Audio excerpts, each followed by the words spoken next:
And good morning, everyone, and welcome to the Cabinet to be held on Wednesday, 27th of January, to consider matters arising on the following agenda. I must note that the meeting will be recorded and made available to view via the Council's website. Okay. Have we received any apologies? Have we had any?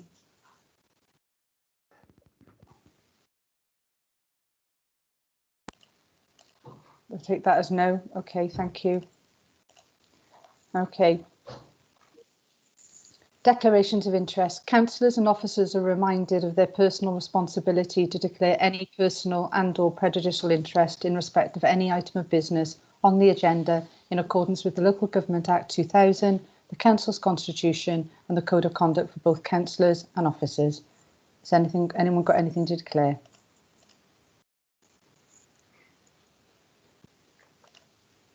No, thank you. Okay, to move to the agenda number 3 is to approve and sign the following minutes held on Cabinet held on the 13th of January 21.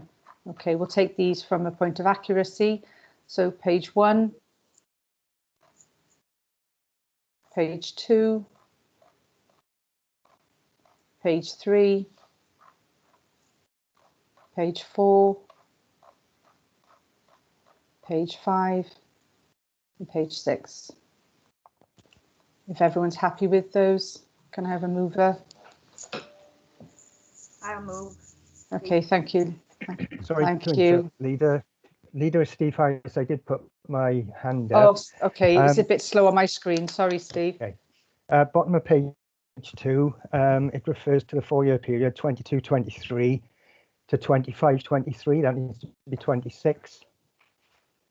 Okay, great. And also on page 3, the 4th paragraph, it refers to 79,754 properties in bands A to C. That should be 60,000. Okay. 600. I'll share that with Charlotte later.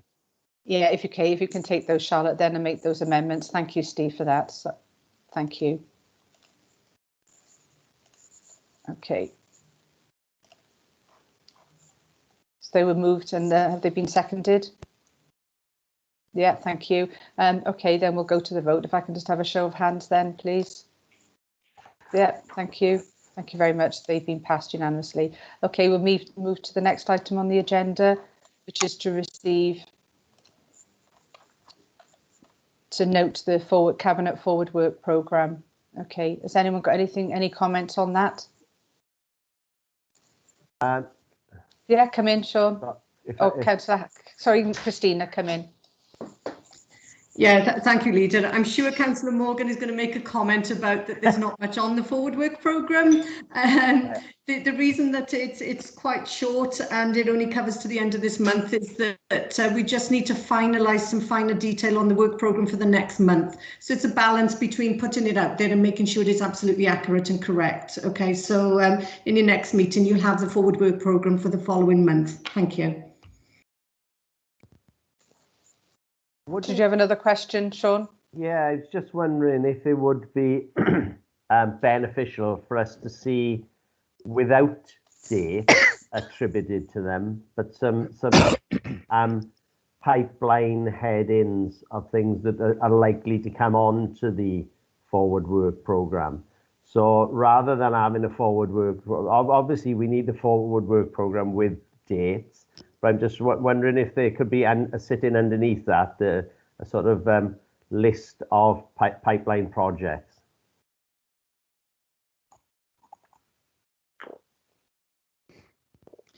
Leader, do you mind if I respond? Yeah. Sorry, yeah, my it was on.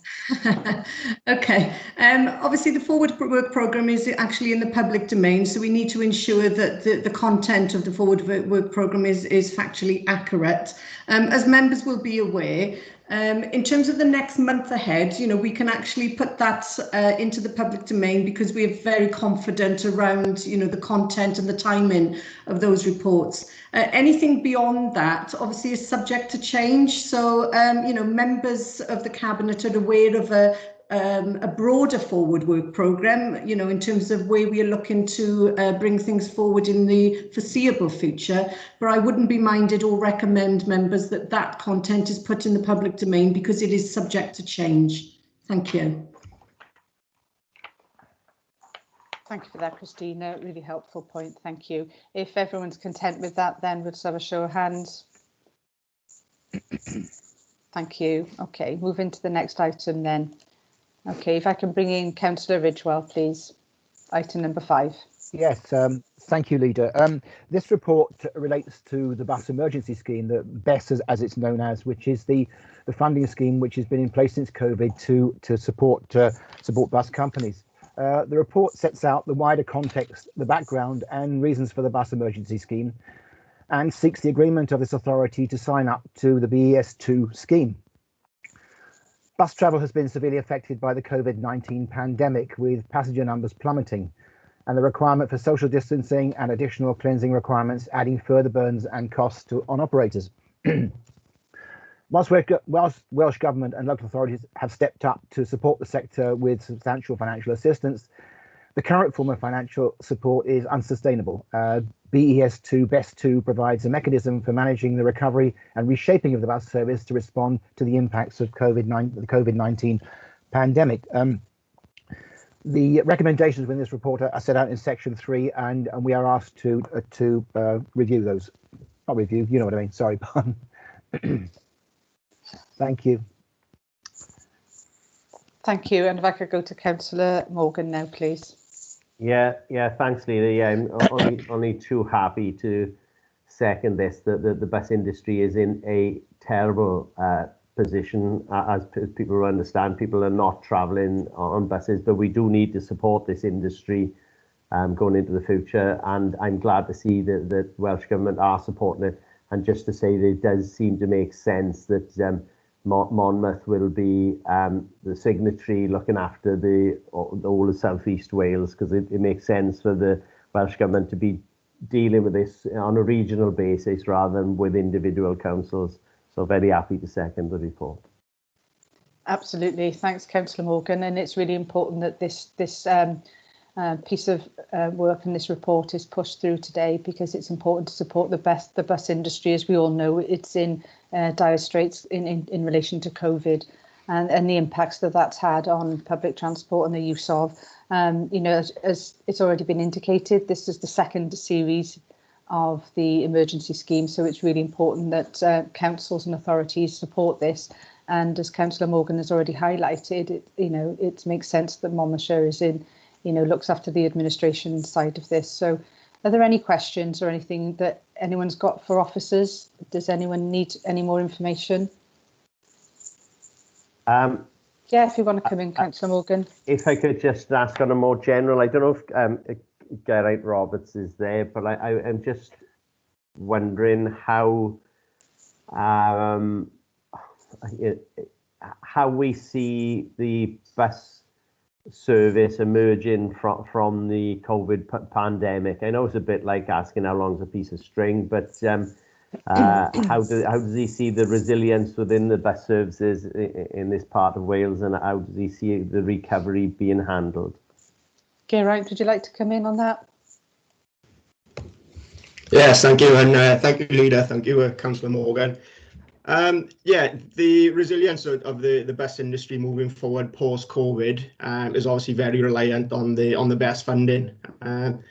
Considering the gap in farebox revenue that they're currently undergoing and have done for the last 10 months, it has had a massive effect on future planning.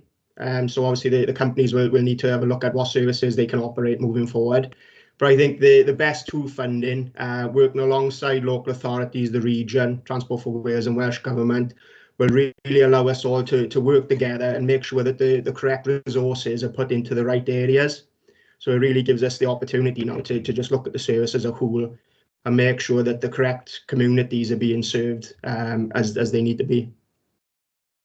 Thank you for that, Geraint. Again, it's about shaping, isn't it? So, Sean, did you want to come back in? No, just say thanks, Geraint. Yeah, it's good to know there's been. Yeah. Okay, everyone, I am experiencing difficulties here with my network, so apologies. I hope I can be heard. Okay. Okay, in that case then, there are no further questions, and thanks for that, Geraint. Are we able to go to the vote now, Charlotte or Amy?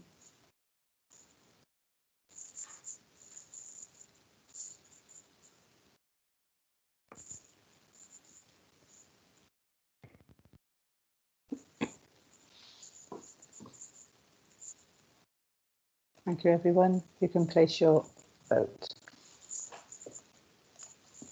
Leader, So I'm going to go to Colin now. Don't worry, I've already spoken about this. Oh, you can't vote? Is it not come up? No, I think because I came in on an invite, I don't think it's not coming up for me. So I just, well, obviously as the seconder to the report, I'm quite happy to vote for it. Thank you, Councillor Morgan. And also if I can go to Councillor Gordon as well.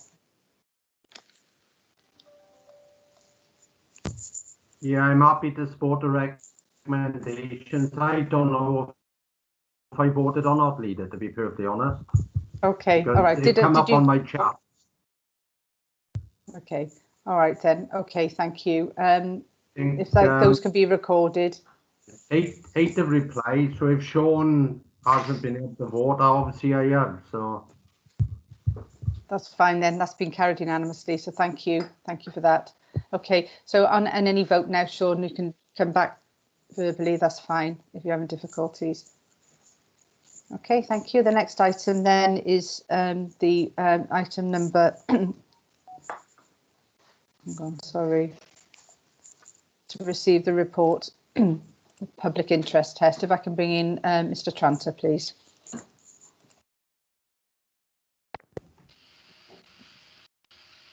Yes, thank you, Leader. I hope members can see me because I too am having some connection difficulties this morning.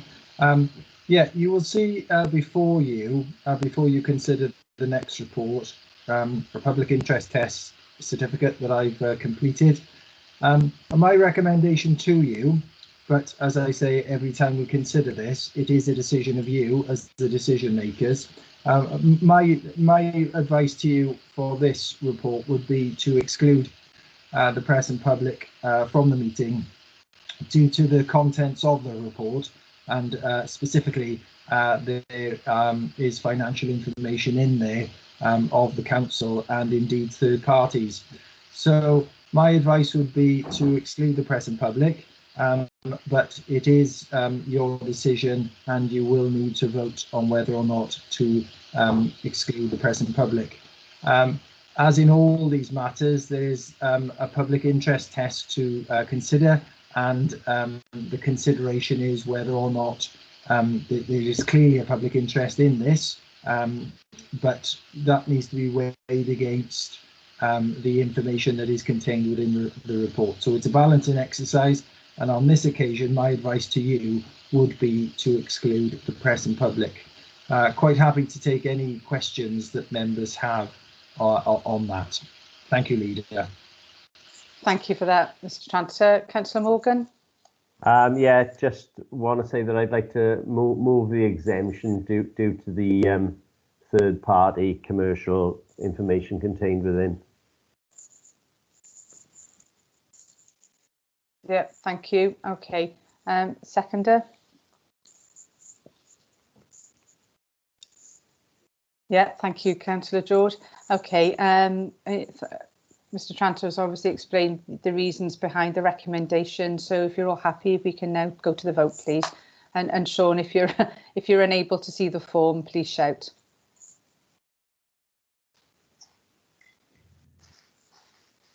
No, I got the form. Brilliant. Okay, excellent. Yeah. Okay.